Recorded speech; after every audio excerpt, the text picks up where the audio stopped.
All right, just a quick video about speaker stuff. I don't really have a lot of examples, but I can show you. The question that somebody asked is, what's the difference between, really, I think the question that he was asking was, what's the difference between different types of speakers?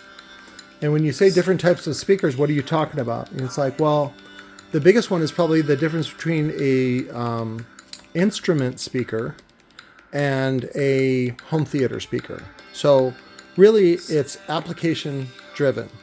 So all drivers can be used for all applications, but certain ones do a better job at that job you want them to do. Does that make sense? So this, for example, I think is this is a bandpass unit that I picked up this weekend or this week. It's a JBL, what is it? A JBL Control SB5, and I'll do a review on it. It says the system impedance is 4 ohm, but you can use this for home theater. You can use this for car. You can even use it as an instrument speaker, but it would need a lot of power to be a certain thing. So you can use, what's the word? So instrument speakers are typically weaker, meaning they have very small magnets on them. And that comes from a long heritage of like when you see Marshall amps, you know, and things like that. Typically those, boy, this is a little more difficult than I thought. So there are drivers that are used for PA, also known as Pro Audio. PA also stands for public address. And typically those drivers have a very wide pass band, a very wide frequencies, a band of frequencies that they play. And one of the reasons is because of cost, initial cost. And you got to understand that, you know, back in the 30s, 40s, 50s, 60s, 70s, and not even until the 80s when a lot of drivers started being made in Japan, were importers and manufacturers here in America able to start getting better deals. So you didn't really start seeing the really good deals until you started getting drivers made in China or India due to the low overhead, meaning land is cheap and also labor is cheap. So there's still been a trend for especially instrument speakers to just be like super shitty. And the reason that is a lot of recording hippie types tend to think that the older drivers are better, or they like the way that they sounded. A lot of guys prefer, like, say, Marshall stacks because of the way that they overload. And a lot of times what made them sound the way that they did was because they were overloading them, and they were like tube amplifiers, and they like the sound of the, and so what they're really describing is an effect. And there are pedals now and also digital processors that can create any effect that you want. Some of the, again, and I don't want to say older guys because a lot of those guys are retired now and all they do is sit around and smoke pot. But the problem is that they taught the next generation of idiots to mimic these sorts of things. And so and of course the industry loves this. A company like Eminence, if you go to their website, they have like 50 or 60 different variations of a 12-inch, you know, musical speaker. And the reason that is because there are idiots that think that if you put slices in the cones, if you do this to the cones, if the cones are made this way, if it has this suspension, if it has this voice coil, if, you know, all kinds of things that they think adds to the sound or produces the sound that they are looking for. And it's really just, what's the word?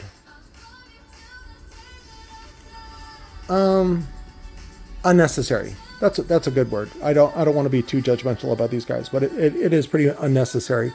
You can grab a good PA driver, and when I say that, what I'm talking about is like a 12-inch woofer that does not play down below even 35 hertz. Typically, they don't go down to, maybe they go down to 40 hertz. And that includes even on the 15s and the 18s. And the reason that is in order to dummy-proof speakers, you typically want to have a very stiff suspension, or a stiff suspension stiff enough to prevent idiots from killing them, and also from bottoming out, which would happen a lot if the PA guys, the recording engineer types, were using car woofers inappropriately. And so, again, a lot of it just has to do with a marketing. It's, even though it's not purposeful marketing, again, a lot of it just has to do with old habits. And so, but for,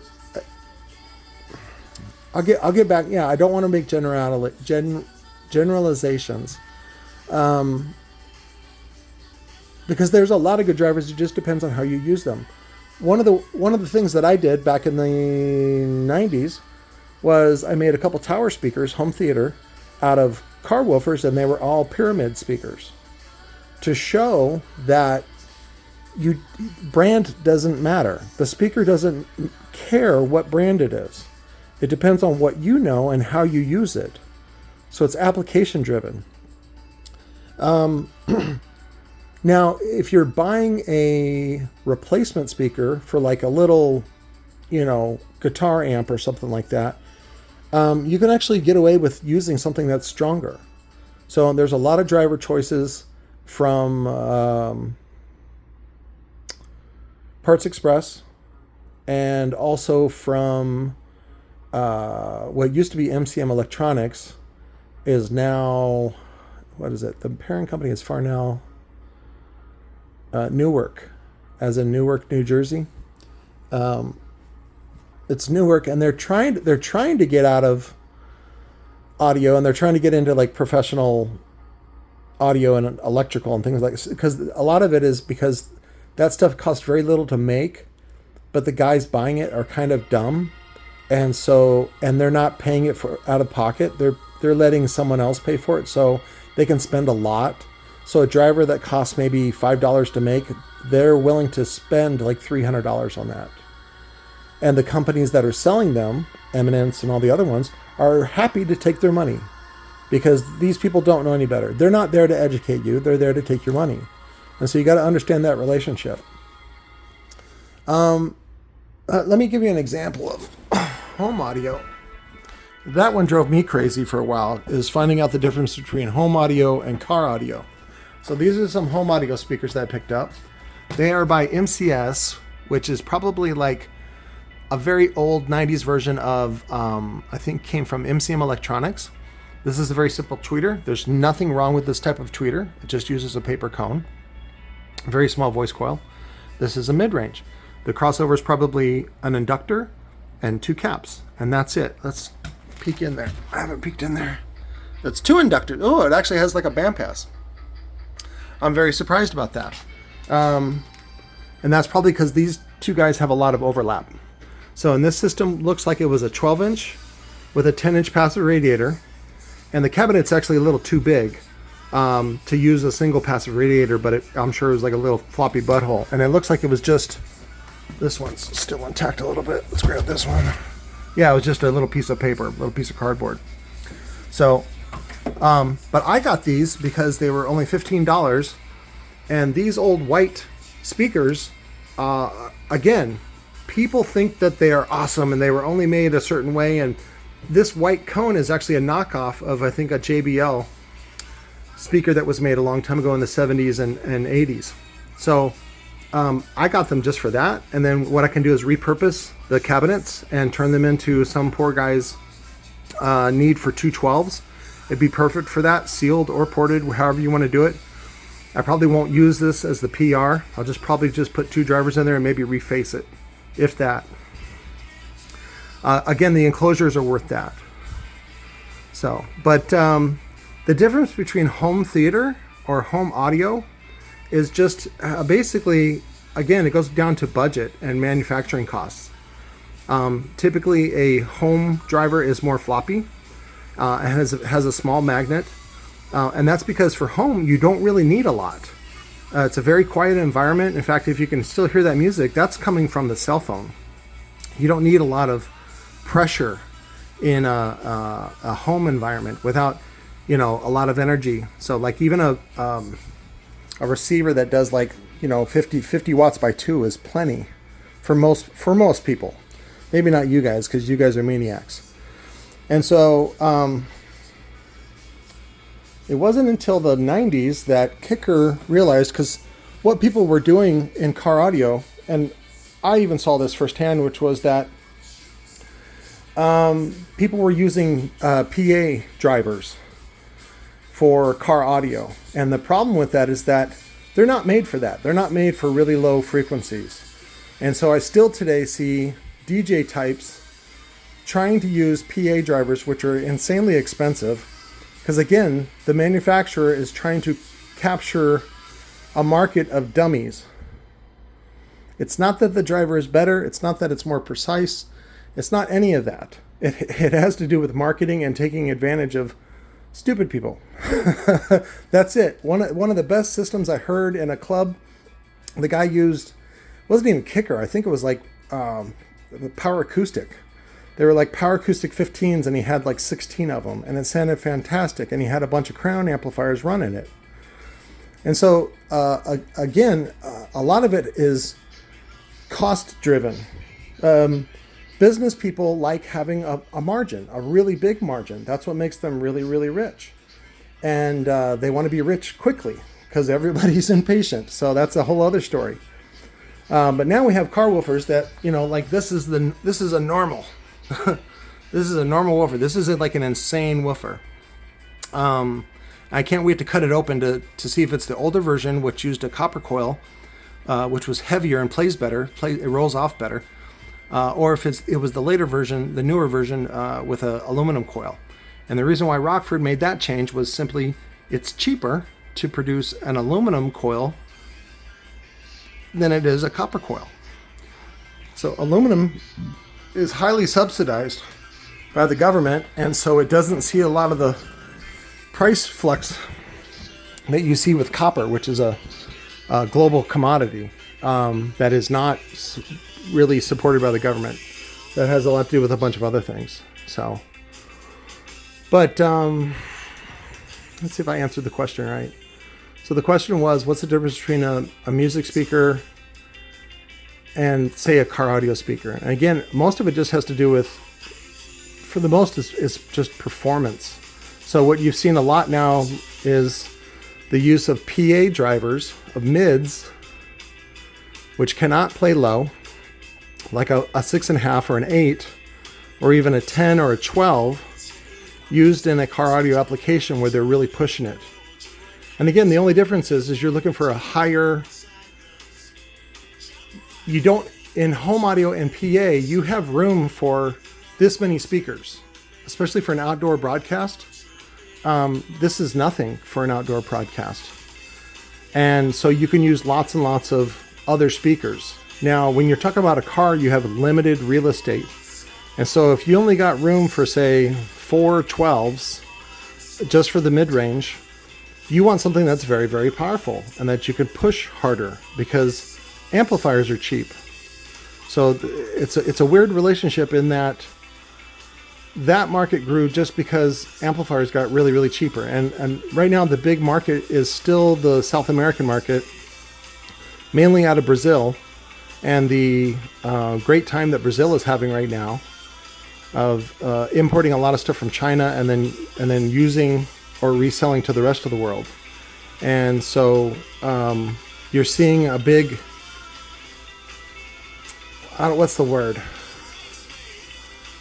Market domination of these kinds of really, really, really loud systems for paisas and the Latin market.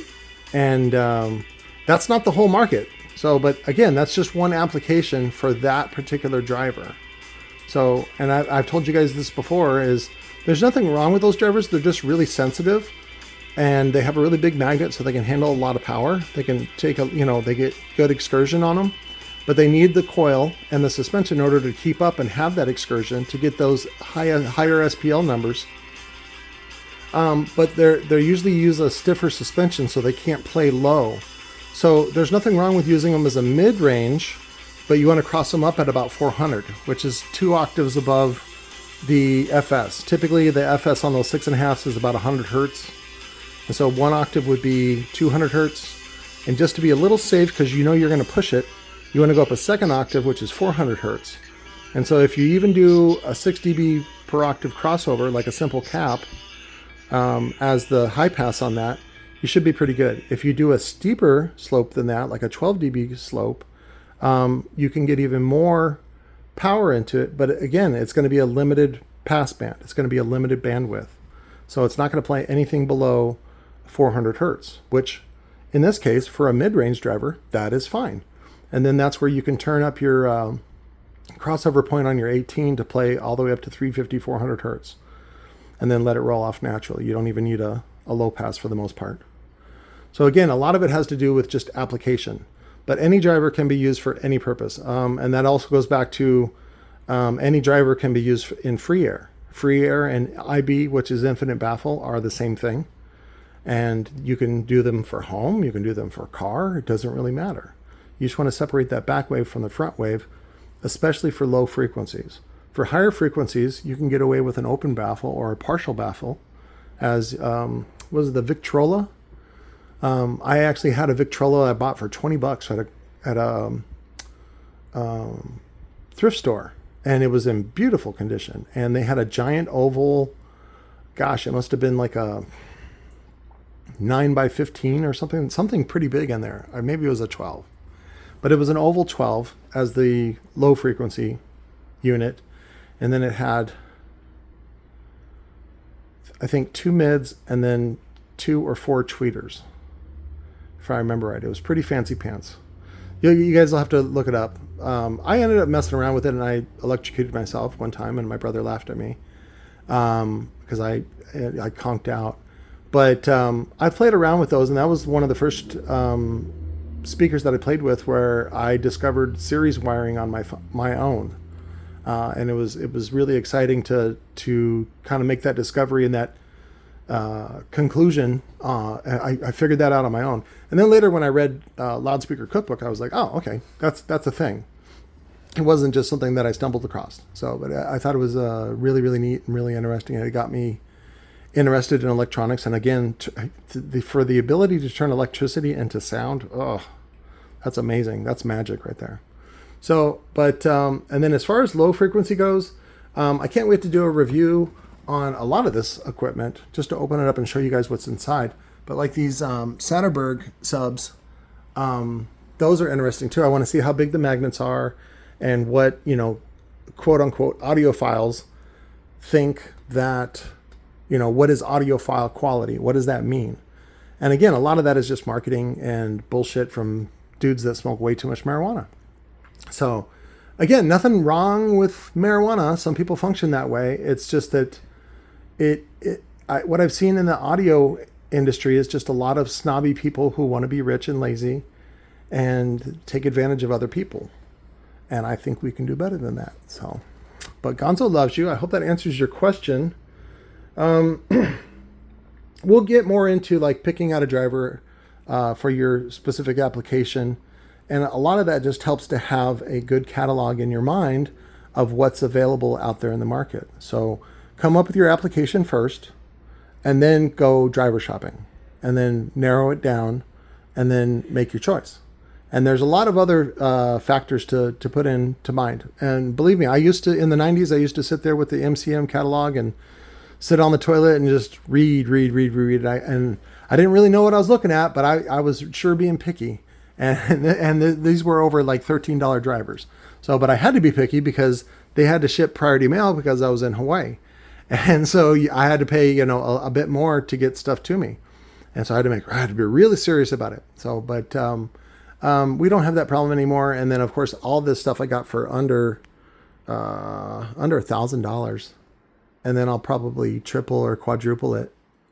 And that'll help me again do other stuff that I can have fun with. Plus, all these amplifiers that are built into these subs are great. They just need to be separated from the cabinet because it's not worth shipping the cabinet, but it is worth shipping the plate amplifier. And again, I'm going to do another video on that as well to teach you guys how to do that. So I think that's good for now. Let's get a shot of the pennies and the punch 40s. And then somebody was asking about the frames. Those are the TI frames that Joshy bought me. I already got the 18-inch frame picked out for somebody. What is he doing? I forgot what he was doing. Oh, he's doing a 13W7 motor. Yeah, that's right. So I got to get that one machined. I got to take that one up to the boys next time I go up there. And the 13W7 has a 161 millimeter bolt hole circle. And so we got to get those. We got to get drilled and tapped, or not drilled and tapped. I like to do a countersink because it ends up being right on the window ledge where there's some beef on the window ledge of the TI frame, and so you got to countersink it a little bit. Sometimes I like to use the socket cap screws because they fit flush in there, but sometimes there's not enough room, depending on what size you're using, to get the little ratchet in there to tighten it up. But on the 18, the windows are pretty big, so we shouldn't have a problem doing socket cap. And again, I like to do stainless just because it doesn't need to be super rigid, strong. Stainless is strong enough, and I like that it's non-ferrous, so you don't get shit in the gap. So, but there's just a lot of stuff. I don't just take it in small steps. You don't have to memorize everything now, and watch this video over and over again, and hopefully that answers your question. If you have any more follow-up questions, just ask me on the live stream every Sunday night at 6 p.m. Arizona time. And again, a lot of the stuff, like when you guys asked me about, what's the perfect subwoofer? And what I realized in trying to figure that out was that it all has to do with application and budget. And budget is based on application. How soon do you need it? How high performance do you want it to be? Does it need to be that high performance? Are you talking about a one-off or two-off? Or are you talking about something custom? Or are you talking about mass production? What are you talking about? Does it have a removable top assembly? Or is it going to be assembled on site? What's it going to do? So again, there's a lot of things to determine before you just make a woofer choice. Now, can you just make random woofer choices and mix subwoofers and do all kinds of shit like that? Yes, of course you can. Doesn't mean it's good. Right? Like, you can punch a baby, but I don't recommend punching a baby. So that's just my opinion. You guys can do whatever the fuck you want to do. But Gonzo loves you, and I will talk to you guys later. Thanks.